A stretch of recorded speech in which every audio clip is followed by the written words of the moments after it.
friends are since.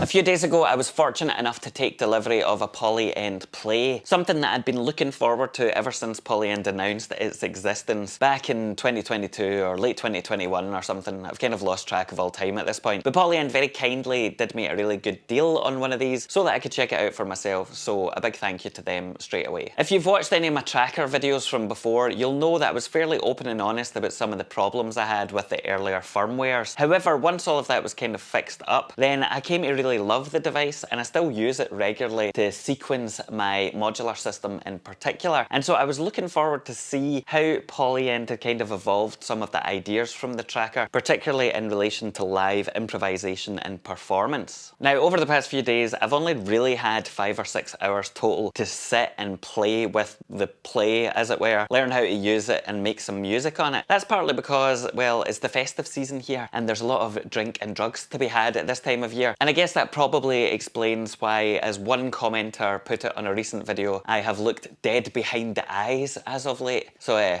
thanks very much for that.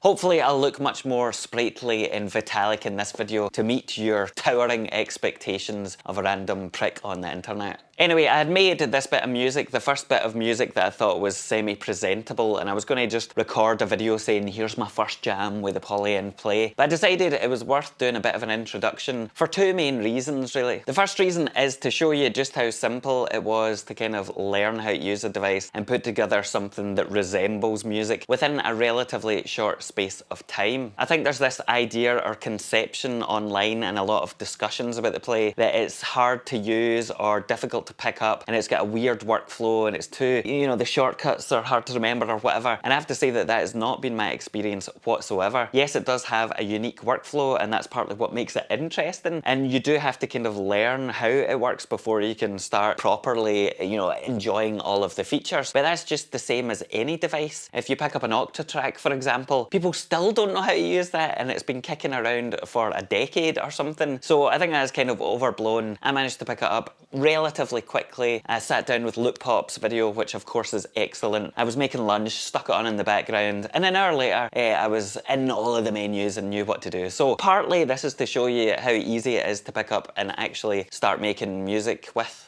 Secondly, I thought it would also be helpful to give you an explanation or a quick overview of what I'm doing, because I think with a lot of these videos where people are doing performances on the play, it can be tricky to understand what's going on if you don't really know how the device operates. And that's fine if you're just interested in the music, but if you want to know how the device works so you can figure out whether or not you want to buy the thing, then I think it makes more sense to have a better kind of, at least a bit of an explanation as to what's going on. So that's what I'm hoping to do here.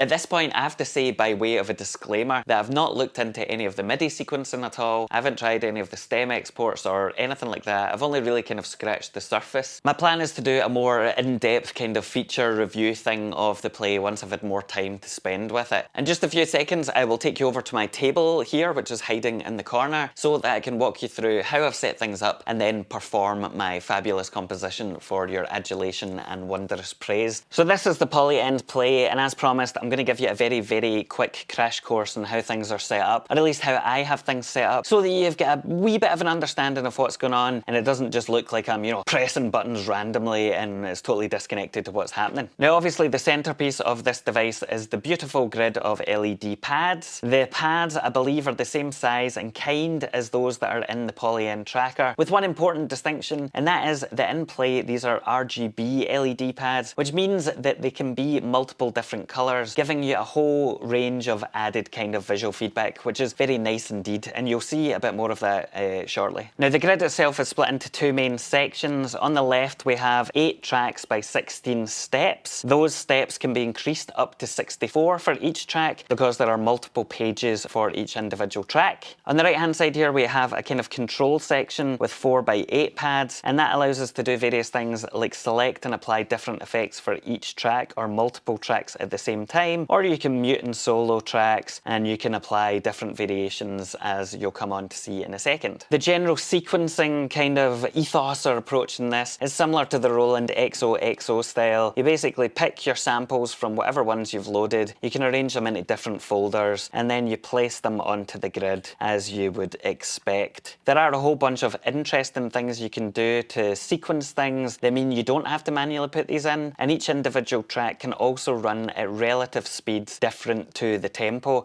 So there's lots of cool things you can do with that, which I'm not going to go into just now, but you know, it's not just a case of pressing and, you know, placing things around. There's a lot more to it than that. Now, in terms of structure and a hierarchy of how your arrangements are put together, there is a song mode in here, which I'm not going to talk about just now because it's essentially, I believe, just chaining things together, but I haven't really looked at that yet. The important thing to note is that there are patterns, and patterns are basically just collections of tracks. So each pattern will have the 8 tracks with whatever kind of setup you've got for those tracks, and it lets you quickly and easily move between different sections of your song, or maybe movements or whatever it might be. At least that's how I use it. Voila! I have dimmed the lights at this point so that you can more clearly differentiate between the different coloured pads here, because that's going to be really important to help you understand the explanation that I'm about to give. Now, patterns are a really important and obviously powerful tool to help you progress your song or your composition from one section to another, because they change all of your tracks at once, kind of like the clip row launch within Ableton or in the Akai Force or something. However, you don't always necessarily want all of your tracks to change at the same time. You might want to keep your kick drum the same whilst varying up your hi-hat and slightly changing the melody, or you might want to keep everything the same apart from the bass line. And if you were to do that with patterns alone, you'd very quickly get into this area of duplication and kind of lose track of things, or at least I do. And Polyend have come up with a really interesting way to tackle this,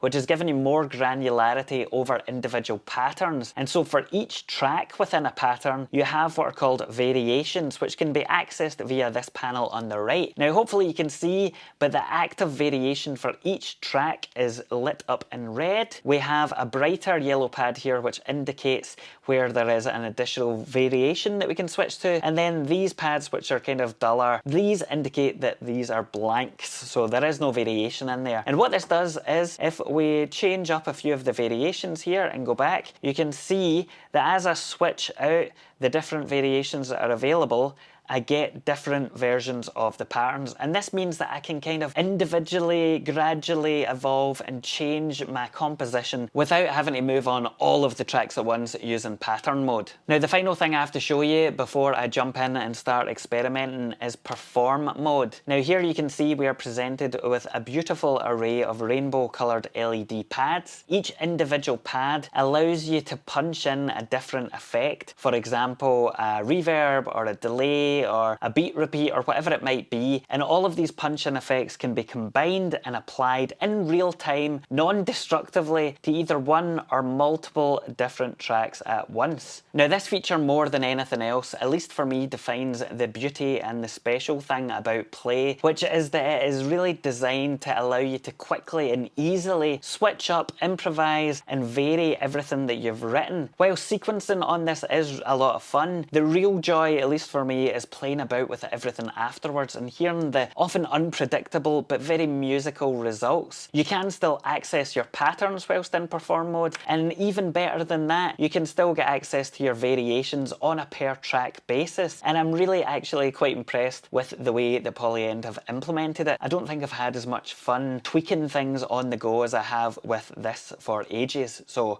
very impressed. With all of that explanation, I'm going to play about with the bit of music I've written now, and you can see kind of what's going on. Do cut me a wee bit of slack, because as I mentioned, I haven't used this for a huge amount of time yet. I'm going to try and play things out in a way that demonstrates the features as opposed to, you know, going for sheer musicality, or at least that's my excuse.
So that is the Polyend Play. I am really enjoying using it so far. I'm really glad I managed to get hold of one, and I'm particularly looking forward to seeing how things pan out over the next month or so when I get to actually sit down and, you know, no longer have to drink myself to death every night because it's Christmas. And we'll see how it goes from there. If you've got any particular questions about the Play, or you want to know certain things about how they operate or whatever, then you can ask and I'll either answer them below or I'll include that in the next video.